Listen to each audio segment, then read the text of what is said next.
আমরা এবার character setting সম্পর্কে জানব। আমাদের এখানে আমরা কিছু টেক্সট তৈরি করেছি এবং যেখানে আমরা দেখছি যে দু ধরনের টেক্সট অবজেক্ট এখানে রয়েছে, একটি পয়েন্ট টেক্সট এবং অপরটি প্যারাগ্রাফ টেক্সট। আমরা এবার এই টেক্সটগুলো নিয়ে কাজ করব এবং কিভাবে আমরা এগুলোকে ফরম্যাটিং করতে পারি এবং ক্যারেক্টারের বিভিন্ন সেটিং আমরা এখানে করতে পারি তা দেখব। প্রথমেই আমি আমার পয়েন্ট টেক্সটটিকে নির্বাচন করছি। এখানে প্রথমেই রয়েছে ক্যারেক্টার। আমি যদি এই ক্যারেক্টার লিঙ্কটিতে ক্লিক করি তাহলে আমার ক্যারেক্টার প্যানেলটি প্রদর্শিত হবে। এছাড়াও আমি উইন্ডোতে ক্যারেক্টার নির্বাচনের মাধ্যমেও আমরা বা টাইপ নির্বাচনের মাধ্যমে আমরা আমাদের যে উইন্ডো সেটি ডিসপ্লেতে নিয়ে আসতে পারবো। লক্ষ্য করুন ক্যারেক্টার এখানে দেখাচ্ছে। এছাড়াও আমি এই ক্যারেক্টার লিঙ্কে ক্লিকের মাধ্যমে এই প্যানেলটিকে আমরা পেতে পারি, তবে এটি এটার সাথে অ্যাটাচড প্যানেল হিসেবে থাকবে। আমরা দুটি প্যানেল নিয়েই আমাদের প্রয়োজন অনুযায়ী কাজ করতে পারি। তো আমি এখানে আমার যে এক্সিস্টিং প্যানেল সেটি নিয়ে কাজ করব।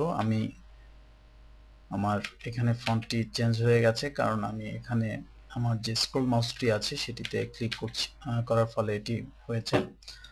সেই স্ক্রল করার ফলে অর্থাৎ এর যে ট্র্যাক বলটি আছে সেটি ঘোরানোর ফলে এটি হয়েছে। এনিওয়ে, আমরা আমাদের যে ফন্টটি নির্বাচন করব, এবার আমি ফন্টটিকে একটু নিচে নামাচ্ছি কারণ এখানে ক্যারেক্টারে ক্লিক করলে মেনুটি এখানে প্রদর্শিত হবে। এখান থেকে আমরা দেখছি এখানের বিভিন্ন ফন্ট ফেস রয়েছে, যেখান থেকে আমরা আমাদের প্রত্যাশিত ফন্ট ফেসটি নির্ধারণ করে দিতে পারবো। অর্থাৎ আমরা আমাদের ডিজাইনে টেক্সটটিকে কিভাবে চাই, তার ফন্ট ফেস কি হবে তা আমরা এখান থেকে নির্ধারণ করে দিতে পারবো। আমি এখানে একটি ফন্ট ফেস দিয়েছি। আমি চাইলে এর অবস্থান এখান থেকে ক্লিক করে ড্র্যাগের মাধ্যমে এটি করতে পারি।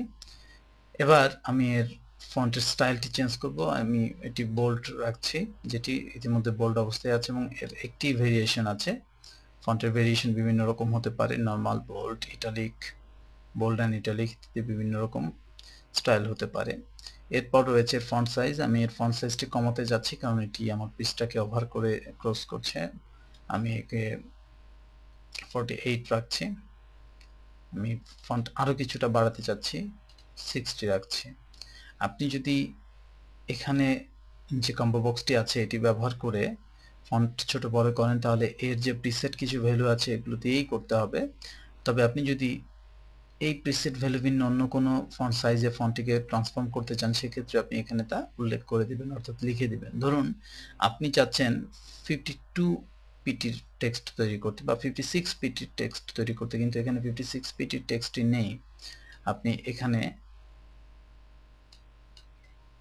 56 লিখে এন্টার দিলেই ফন্টটি 56 পিটির ফন্টে পরিণত হবে। আপনি এই অনুযায়ী এই ফন্টটি কে পরিবর্তন করতে পারবেন, অর্থাৎ এই 56 পিটি এখান থেকে আপনি তা ডিফাইন করে দিতে পারবেন, কিন্তু আপনি প্রিসেট ব্যবহার করে এটি পারবেন না। যাই হোক, আমরা দেখলাম যে কিভাবে আমরা আমাদের এই ফন্টকে এর যে বিভিন্ন সেটিং আছে সেই অনুযায়ী পরিবর্তন করতে পারি। এবার আমি চাচ্ছি যে এখানে যে ফন্টের এক থেকে আরেকটি ক্যারেক্টারের যে দূরত্ব, এই ক্যারেক্টারের দূরত্বটি আমি কমাতে চাচ্ছি। কিভাবে আমরা আমাদের ইলাস্ট্রেটর থেকে সেই কাজটি করতে পারি এবার তা দেখব। এই জন্য প্রথমেই আপনি যে ক্যারেক্টার সমূহকে কমাতে চাচ্ছেন সেই ক্যারেক্টার সমূহ নির্বাচন করুন। ধরুন আমি এই মোড যে শব্দটা আছে সেই মোডটাকে খুব কাছাকাছি করতে চাচ্ছি একটি ক্যারেক্টার থেকে আরেকটি ক্যারেক্টার। এবার আমি ক্যারেক্টার লিঙ্কটিতে ক্লিক করছি। লক্ষ্য করুন এখানে একটি পাবেন যেটি মূলত set the tracking for the selected characters রয়েছে।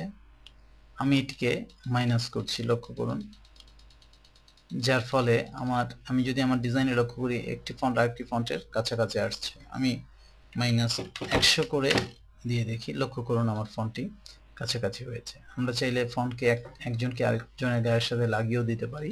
আমি যদি -250 করি, লক্ষ্য করুন একটি ফন্ট আরেকটি ফন্টের মধ্যে ঢুকে গেছে। অনেক সময় লোগো তৈরির ক্ষেত্রে বা কোনো একটি বিশেষ ইম্প্যাক্ট প্রদর্শনের ক্ষেত্রে আপনার এই ধরনের কাজ করতে হতে পারে। ফর এক্সাম্পল, আমি এখানে একটি এক্সাম্পল দিয়ে দিচ্ছি।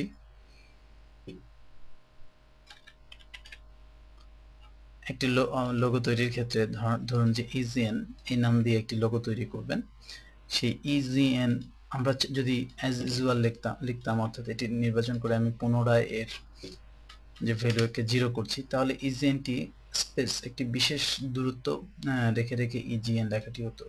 তো আমি যদি চাই যে না এই তিনটি ক্যারেক্টার একসাথে লেগে থাকুক এবং আমি এর উপর ভিত্তি করেই আমি আমার লোগোটি ডিজাইন করব, সেক্ষেত্রে আপনি এই ক্যারেক্টারের যে স্পেস আছে, একটি ক্যারেক্টার থেকে আরেকটি ক্যারেক্টারের যে দূরত্ব, সেটি আপনি এখান থেকে মাইনাস করে সে কাজটি করতে পারেন।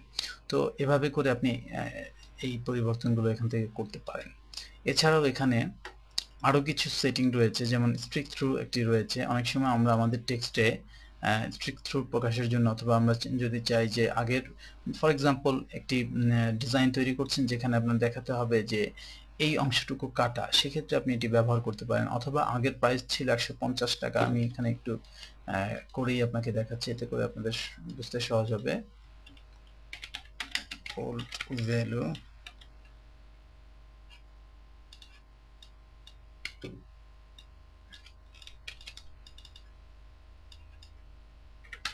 পাঁচশো,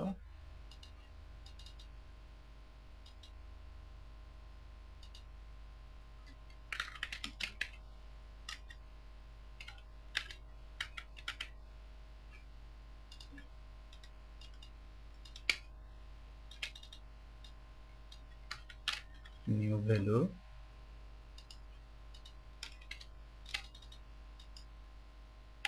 400 টাকা। ফর এক্সাম্পল আমি এই একটি এক্সাম্পলই আপনাদের দেখাচ্ছি। আমি এখানে যে স্ট্রিক থ্রু অপশনটি অফ করে দিচ্ছি এই দুটোর ক্ষেত্রে। এই দুটোর ফন্ট আমি চাইলে চেঞ্জ করে নিতে পারি।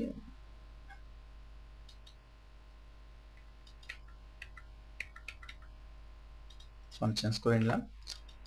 এর এই যে অংশটুকু আমি দেখাতে চাচ্ছি যে 500 টাকাটি কাটা, সেক্ষেত্রে আমি 500 কে নির্বাচন করে আমি এটিকে আমি আগে স্ট্রিক থ্রু করেছি, ফলে এটি আর এখন প্রয়োজন নেই। যে অংশটুকু আমি রাখতে চাচ্ছি, মানে কাটতে চাচ্ছি না, সেই অংশটুকু আমি বাদ দিয়ে দিচ্ছি। লক্ষ্য করুন। আর এখানে আমি এই স্ট্রাইক থ্রুটা আমি অফই করে দিতে চাচ্ছি, কারণ এটি ওল্ড ভ্যালু ছিল 500 যেটি কাটা, এবং এখন নতুন ভ্যালু হচ্ছে 400 যেটি এখন বিদ্যমান। তো এভাবে করে আপনি যে ক্যারেক্টার যে পরিবর্তনের যে সুবিধা, সেটি আপনি আদায় করে নিতে পারেন। ঠিক আমি দুটো এক্সাম্পল দিলাম। একটি লোগোর ক্ষেত্রে যে এর যে কনডেন্স করা, অর্থাৎ একটি ফন্টকে আরেকটি ফন্টের কাছাকাছি নিয়ে আসা, সেটি কি সুবিধা দিতে পারে আমি তা দেখালাম। পাশাপাশি স্ট্রিক থ্রু অপশনটি কি কাজ করে সেটিও আমরা দেখালাম। আমি এটিকে অফ করে দিই। এছাড়া আপনি আন্ডারলাইন করতে চাইলে এখান থেকে আন্ডারলাইন করতে পারেন আপনার ক্যারেক্টার বা আপনার টেক্সটকে। ঠিক একইভাবে এখানে আরও কিছু অপশনস রয়েছে যেটি দিয়ে ফন্টকে কনডেন্স করা, এক্সপান্ড করা, উপর থেকে নিচে ফন্টের দূরত্ব বাড়ানো, কমানো ইত্যাদি কাজ করা যায়। এছাড়াও এখানে রোটেট অপশন রয়েছে যেটি ফন্টকে রোটেট করবে। আমি এখানে টাইপিং মিস্টেক হয়েছে, এটি মূলত 360 ডিগ্রির মধ্যে একটি ভ্যালু দিতে হবে। ফর এক্সাম্পল আমি 45 দিচ্ছি। লক্ষ্য করুন ফন্টগুলো 45 ডিগ্রিতে রোটেট করেছে। অনেক সময় আর্টিস্টিক টেক্সট তৈরির ক্ষেত্রে এটি খুব কাজে লাগে। এবারও একটি এক্সাম্পল দিচ্ছি এই ধরনের কাজ কোথায় লাগে। ফর এক্সাম্পল আমি এখানে জিকে আমি নির্বাচন করে একে আমি 45 ডিগ্রি অ্যাঙ্গেলে বাঁকাচ্ছি, এবং এর যে এটাকে প্রথমে 0 করে দেখে নিচ্ছি মূল অবস্থানটি।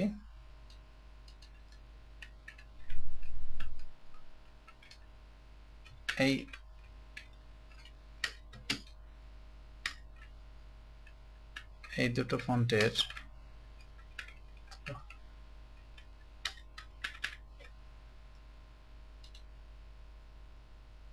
এটা আমি একটু কমিয়ে দিচ্ছি, -100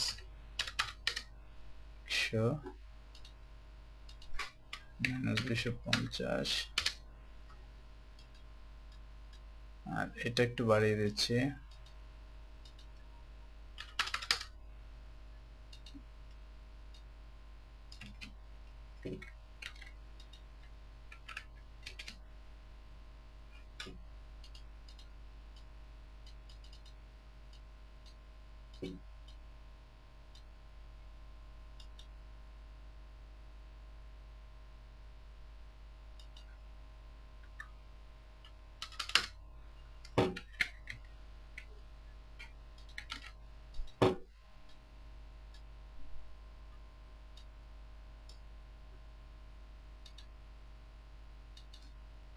-350 করছি।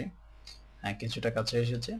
লক্ষ্য করুন এখানে জিটাকে আমি একটু বাঁকিয়ে দিলাম এবং এর পাশে আমি হয়তো একটা জিকে একটা সার্কেলের মধ্যে দিয়ে একটা স্টাইল জেনারেট করতে পারি। অনেক সময় টেক্সটে এই ধরনের পরিবর্তন প্রয়োজন হয়, আমি জি এর কালারটি একটু চেঞ্জ করে দিলাম।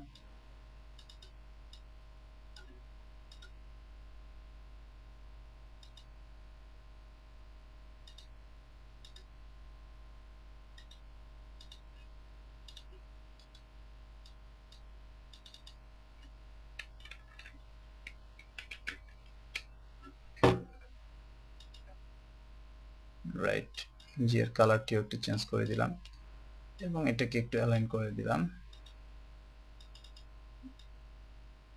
এনকে আরেকটু -500 করে কাছাকাছি নিয়ে আসলাম। একটি লোগোর একটি লুকস চলে আসলো।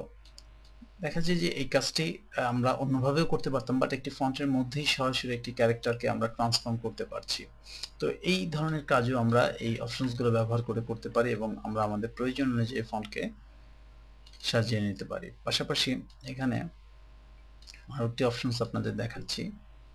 অনেক সময় লিস্টে ছোট একটি শব্দের জন্য একটি লাইন, নতুন লাইন নিতে হয়। ধরুন যে এখানে এই শব্দটির জন্য আমাকে একটি লাইন নিতে হয়েছে, কেবলমাত্র প্রোভাইডারটি একটি ওয়ার্ড যেটি এখানে আরেকটু স্পেস পেলে ধরতো, কিন্তু এটি নিচে ভেঙে এসেছে। সেক্ষেত্রে আমি এই ক্যারেক্টারের এই যে এখানে -50 করে দিয়ে, লক্ষ্য করুন আমি আমার টেক্সটকে কিছুটা কনডেন্স করে, অর্থাৎ সাইজ এটি অক্ষত রেখে, যেটির ফন্ট সাইজ এটি যা আছে এটিরও তা আছে, কিন্তু দুটো ক্যারেক্টারের মধ্যে যে কনডেন্স রূপটি, সেই রূপটি দিয়ে আমি এটিকে একটা লাইনে নিয়ে আসতে পেরেছি। আমি আরেকটু এটা 35 করে দিয়ে দেখি। এখন এটি দেখতে অতটা পার্থক্য মনে হচ্ছে না, কিন্তু একটি লাইনের মধ্যে চলে এসেছে। অনেক সময় ডিজাইন এরকম হয় যে একটি লাইনের জন্য একটি নতুন পেজ নিতে হয়, অথবা একটি লাইনের জন্য ডিজাইনটি ব্যাহত হচ্ছে, নিচের অন্য কোনো একটি অবজেক্টের সাথে এটি কনফ্লিক্ট করছে, সেক্ষেত্রে আমরা এই কাজটি করতে পারি। তো আপনারা আশা করছি যে এই ক্যারেক্টার সেটিং এর বিষয়টি আপনারা বুঝেছেন এবং এটি ব্যবহার করে কিভাবে যে ডিজাইনগুলোকে আমরা আমাদের প্রয়োজন অনুযায়ী সাজিয়ে নিতে পারি, আমাদের ডিজাইনের পাশাপাশি টেক্সটকে আমাদের প্রত্যাশিতভাবে পেতে পারি, সেটি আমরা আয়ত্ত করতে পারবো।